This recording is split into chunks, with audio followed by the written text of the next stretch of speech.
Direction la Côte d'Ivoire, violence électorale, Alassane Dramane Ouattara crée une unité spéciale d'enquête. Alors pour plus de détails, après le générique. Avant de commencer, abonnez-vous à la chaîne et activez la cloche de notification car cela va vous permettre de ne plus manquer les prochaines vidéos. Let's go!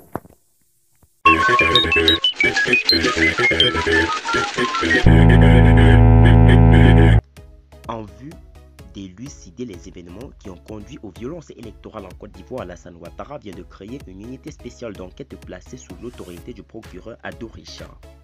La décision de création de ce nouvel organe est contenue dans un décret pris par le chef de l'État le 25 novembre 2020.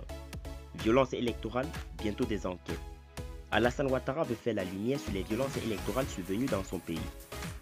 Aussi a-t-il annoncé la création d'une unité spéciale d'enquête sur les événements survenus à l'occasion de l'élection présidentielle du 31 octobre 2020.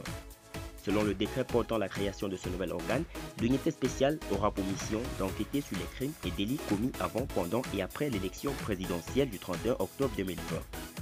Placée sous l'autorité du procureur Ado Richard, l'unité spéciale est composée de 2 procureurs adjoints, d'un substitut du procureur, de 6 officiers de police judiciaire émanant de la gendarmerie nationale et de 6 officiers de police judiciaire émanant de la police nationale.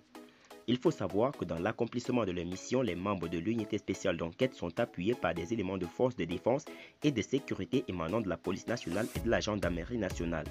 Sur le plan financier, le décret précise que les dépenses de fonctionnement de l'unité spéciale d'enquête sur les événements survenus à l'occasion de l'élection présidentielle du 30 octobre sont imputables au budget du Conseil national de sécurité. En Côte d'Ivoire, à l'annonce de la candidature d'Alassane Ouattara le jeudi 6 août 2020, des tensions ont été observées dans plusieurs localités du pays. L'opposition ivoirienne avait appelé ses partisans à faire barrage à la forfaiture du chef de l'État. On s'en souvient qu'Henri Konan Bédié a lancé un mot d'ordre de désobéissance civile. Le scrutin présidentiel du samedi 30 octobre 2020 a été émaillé de plusieurs scènes de violence. Selon le bilan établi par les autorités ivoiriennes, 85 personnes ont perdu la vie quand le nombre de blessés est estimé à 484.